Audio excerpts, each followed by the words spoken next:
Hi friends, ಮಂಗಳ cooking ಚಾನಲ್ಗೆ ಸ್ವಾಗತ. ನಾನಿವತ್ತು ಮುಲ್ಲಂಗಿ ಕಾಯಿಯಿಂದ ಯಾವ ಥರ ಪಲ್ಯ ಮಾಡೋದಂತ ತೋರಿಸ್ತಾ ಇದ್ದೀನಿ. ಬರ್ರಿ. ಈ ಥರ ಮುಲ್ಲಂಗಿ ಕಾಯಿ ಅಂತಲೇ ಸಿಗ್ತಾವೆ. ಇದು ಮುಲ್ಲಂಗಿ ಸೊಪ್ಪಲ್ಲಿ ಬರ್ತಕ್ಕಂಥ ಕಾಯಿಗಳಿವು. ಈ ಥರ ಮುಲ್ಲಂಗಿ ಕಾಯಿ ಸಿಕ್ಕರೆ ಇದು ವರ್ಷದಲ್ಲಿ ಒಂದೇ ಸಲ ನಮಗೆ ಸಿಗುತ್ತಾ. ಒಂದು ಸೀಸನ್ ಇರುತ್ತೆ ಅಷ್ಟೇ, ಅವಾಗಷ್ಟೇ ಸಿಗ್ತಾವೆ ಇವು. ಮತ್ತು ಬೇರೆ ನಮ್ಗೆ ಯಾವಾಗ ಬೇಕಂದ್ರೂ ಸಿಗಲ್ಲ. ಈಗ ಇದನ್ನು ನಾವು ಪಲ್ಯ ಯಾವ ಥರ ಮಾಡೋದಂತ ತೋರಿಸ್ತೀನಿ. ಈಗ ಇದೇನಾಯ್ತಲ್ಲ, ಈ ಥರ ಇಲ್ಲಿದು ತುಂಬೆಲ್ಲ ತೆಗೆದು ನಾವು ಕ್ಲೀನಾಗಿ ತೊಳೆದಿಟ್ಟು ನಾನೀಗ ಇವನ್ನ ಸಣ್ಣಗೆ ಹೆಚ್ಚಿಟ್ಕೊಳಂಬ್ರಿ. ನಾನೀಗ ಇದನ್ನು ಕ್ಲೀನ್ ಮಾಡ್ಕೊಂಬರ್ತೀನಿ. ಕ್ಲೀನ್ ಮಾಡಿಟ್ಟಿದ್ದೀನಿ. ಈಗ ಇದನ್ನು ಸಣ್ಣಗೆ ಹೆಚ್ಕೊಂಡು ತೊಗೊಂಬರ್ತೀನಿ.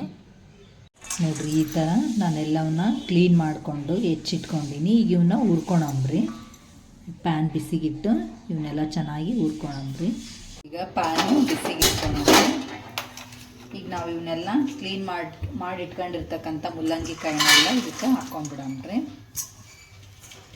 ಇವು ನೀವು ಒಂದು ದಿನ ರಾತ್ರಿನೇ ಕ್ಲೀನ್ ಮಾಡಿ ಸೋಸಿ ಎಲ್ಲ ಇಟ್ಕೊಳ್ರಿ. ಇಲ್ಲಾಂದರೆ ಇದು ಟೈಮ್ ಭಾಳ ಹಿಡಿತೈತೆ ನಾವು ಕ್ಲೀನ್ ಮಾಡ್ಬೇಕಂದ್ರೆ.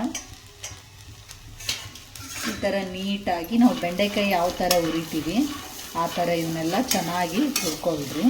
ಎಣ್ಣೆ ಹಾಕಿ ನಮಗಿವು ಈ ಥರ ಸೈಜ್ ಬೇಕಂದರೆ ಈ ಥರನೂ ನಾವು ಹೆಚ್ಕೋಬೋದು. ಇಲ್ಲ ಅಂದರೆ ನೀವು ಇನ್ನೂ ಸ್ವಲ್ಪ ದೊಡ್ಡ ಸೈಜ್ ಬೇಕಂದ್ರೆ ನಾವು ದೊಡ್ಡದಾಗಿನೂ ಕೈಯಿಂದ ಮುರ್ಕೋಬೋದು. ಈಗ ನಿಮ್ಗೆ ಇಷ್ಟಿಷ್ಟು ಸೈಜಲ್ಲಿ ಬೇಕಂದ್ರೂ ನೀವು ಮಾಡ್ಕೋಬೋದು. ಇಲ್ಲ ಈ ಸೈಜಲ್ಲಾದ್ರೂ ನೀವು ಮಾಡ್ಕೋಬೋದು, ನಡೆಯುತ್ತೆ. ನಿಮ್ಗೆ ಯಾವ ಥರ ಬೇಕೋ ಆ ಥರ ನೀವು ಇವನ್ನ ಹೆಚ್ಚಿ ಕಟ್ ಮಾಡಿ ಇಟ್ಕೊಳ್ರಿ. ಈಗ ಈ ಥರ ಸ್ವಲ್ಪ ಎಣ್ಣೆ ಹಾಕಿ ಹುರ್ಕೊಳ್ಳೋಣ್ರಿ. ಇವನ್ನ ಸ್ವಲ್ಪ 1 ಸ್ಪೂನಷ್ಟು ಎಣ್ಣೆ ಹಾಕಿ ಈ ಥರ ಹುರ್ಕೊಳ್ರಿ. ನಾವು ಬೆಂಡೆಕಾಯಿ ಯಾವ ಥರ ಹುರಿತೀವಿ ಅದೇ ಥರನೇ ಇವನ್ನ ಚೆನ್ನಾಗಿ ಹುರ್ಕೋಬೇಕು.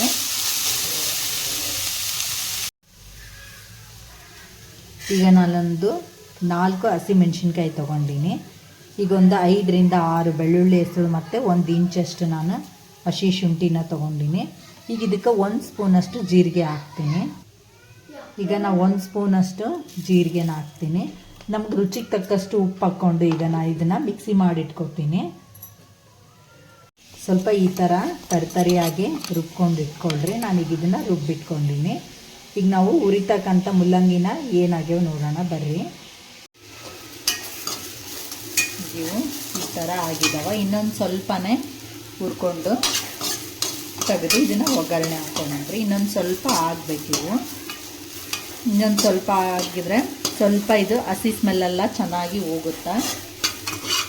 ಇನ್ನೊಂದು ಸ್ವಲ್ಪನೇ ಹುರ್ಕೊಳ್ಳೋಣ್ರಿ. ನೋಡ್ರಿ, ಈಗ ಚೆನ್ನಾಗಿ ಫ್ರೈ ಆಗ್ಯಾವ. ಈಗ ಇವನೊಂದು ಪ್ಲೇಟಿಗೆ ತೆಗೆದಿಟ್ಕೊಂಡು ಇವನ್ನ ಒಗ್ಗರಣೆ ಹಾಕ್ಕೊಂಡ್ರಿ. ಈಗ ಇವು ರೆಡಿ ಆಗ್ಯಾವ. ಒಂದು ಪ್ಲೇಟಿಗೆ ತೆಗೀರಿ. ಈಗ ಇದೇ ಪಾತ್ರೆಗೆ ನಾವು ಒಗ್ಗರಣೆ ಹಾಕ್ಕೊಂಡ್ರಿ. ಒಂದು 3ರಿಂದ 4 ಸ್ಪೂನಷ್ಟು ಅಡುಗೆ ಎಣ್ಣೆ ಹಾಕ್ಕೊಳ್ರಿ. ಇದಕ್ಕೆ ಸ್ವಲ್ಪನೇ ಜೀರಿಗೆ ಸಾಸಿವೆ ಹಾಕ್ರಿ.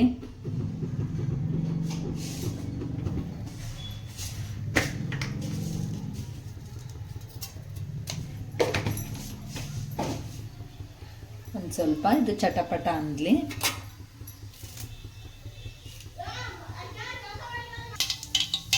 ಈಗ ಸ್ವಲ್ಪ ಕರಿಬೇವು ಹಾಕೋಣ. ಈಗ ನಾನು ಒಂದು ದೊಡ್ಡದೊಂದು ಉಳ್ಳಾಗಡ್ಡಿ ಎತ್ತಿಕೊಂಡಿದ್ದೆ, ಉಳ್ಳಾಗಡ್ಡಿನ ಹಾಕ್ತೀನಿ.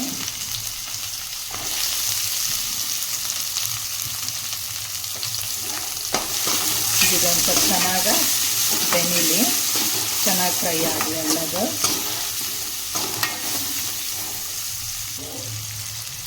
ಈಗ ನಾನು ರುಬ್ಬಿಟ್ಕೊಂಡಿರ್ತಕ್ಕಂಥ ಹಸಿಮೆಣ್ಸಿನ್ಕಾಯಿ ಪೇಸ್ಟನ್ನು ಇದಕ್ಕೆ ಸೇರಿಸ್ತೀನಿ. ಈಗ ಇದೆಲ್ಲದು ಚೆನ್ನಾಗಿ ಫ್ರೈ ಆಗಲಿ. ಉಳ್ಳಾಗಡ್ಡಿ ಎಲ್ಲ ಚೆನ್ನಾಗಿ ಫ್ರೈ ಆಗಲಿ. ಇದು ಉಳ್ಳಾಗಡ್ಡಿ ಎಲ್ಲ ಚೆನ್ನಾಗಿ ಬಂದತ್ತೆ. ಈಗ ಇದರಲ್ಲೇ ನಾನು ಸ್ವಲ್ಪ ಅರಿಶಿನೂ ಹಾಕ್ತೀನಿ. ಒಂದು 1/4 ಸ್ಪೂನಷ್ಟು ಅರಿಶಿನ ಹಾಕ್ಕೊಳ್ರಿ.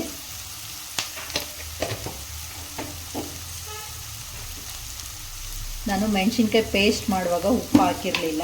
ಈಗ ನಾನು ಮೇಲ್ಗಡೆ ಉಪ್ಪು ಹಾಕ್ತೀನಿ. ನಿಮ್ಮ ರುಚಿಗೆ ತಕ್ಕಷ್ಟು ನೋಡಿಕೊಂಡು ಉಪ್ಪು ಹಾಕ್ಕೊಳ್ರಿ. ಇದನ್ನು ಸ್ವಲ್ಪ ಈ ಥರ ಸ್ಪೂನಿಂದ ಕೈ ಹಾಕಿಸಿ ನಾವು ಹುರಿದಿಟ್ಕೊಂಡಿರ್ತಕ್ಕಂಥ ಮುಲ್ಲಂಗಿ ಕಾಯಿನೆಲ್ಲವನ್ನು ಸೇರ್ಸಣ್ರಿ. ಇದಕ್ಕೆ ಈಗ ಅಷ್ಟನ್ನ ಹಾಕಿ ಒಂದು 5 ನಿಮಿಷ ಚೆನ್ನಾಗಿ ಬೆನಿ ಹಾಕ್ಬಿಡಣ್ರಿ. ಇದನ್ನು ಈ ಥರ ಕೈ ಆಡಿಸಿ, ನೀವು 1 ಸ್ಪೂನ್ನಿಂದ ಕೈ ಆಡಿಸಿ ಈ ಥರ ಸ್ವಲ್ಪ ಮೇಲ್ಗಡೆ ಸ್ವಲ್ಪ ನೀರನ್ನ ಹಾಕ್ರಿ. ಜಾಸ್ತಿ ನೀರು ಹಾಕೋ ಅವಶ್ಯಕತೆ ಇರಲ್ಲ.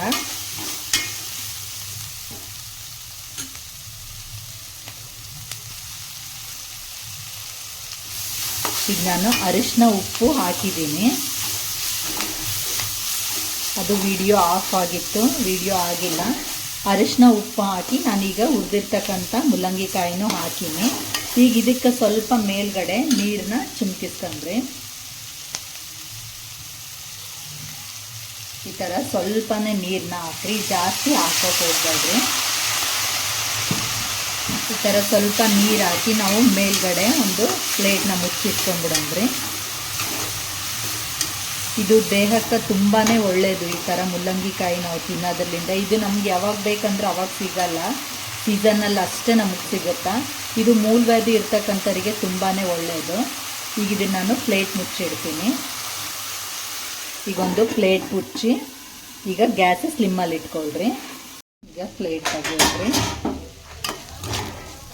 ಈಗ ನೋಡ್ರಿ ನೀರೆಲ್ಲ ಹೋಗ್ಯಾವ. ಈ ಥರ ಆದರೆ ಮುಲ್ಲಂಗಿಕಾಯಿ ಪಲ್ಯ ರೆಡಿ ಆಯಿತು. ನಿಮ್ಗೆ ಇದಕ್ಕೆ ಮೇಲ್ಗಡೆ ಯಾವುದಾದ್ರೂ ಶೇಂಗಾ ಪುಡಿ ಇಲ್ಲ ಎಳ್ಳು ಪುಡಿ ಯಾವ್ದು ಬೇಕನ್ಸಿದ್ರೆ ನೀವು ಹಾಕ್ಕೊಳ್ರಿ. ಈಗ ನೋಡಿರಿ ಈ ಥರ ಆದರೆ ಮುಲ್ಲಂಗಿ ಪಲ್ಯ ರೆಡಿ ಆಯಿತು, ಮುಲ್ಲಂಗಿಕಾಯಿ ಪಲ್ಯ ರೆಡಿ ಆಯಿತು. ಈ ವಿಡಿಯೋ ನಿಮ್ಗೆ ಇಷ್ಟ ಆದರೆ ಲೈಕ್ ಮಾಡಿರಿ, ಶೇರ್ ಮಾಡಿರಿ. ಮತ್ತು ಮುಂದಿನ ವಿಡಿಯೋದಾಗ ಭೇಟಿಯಾಗೋಣ. ಬಾಯ್.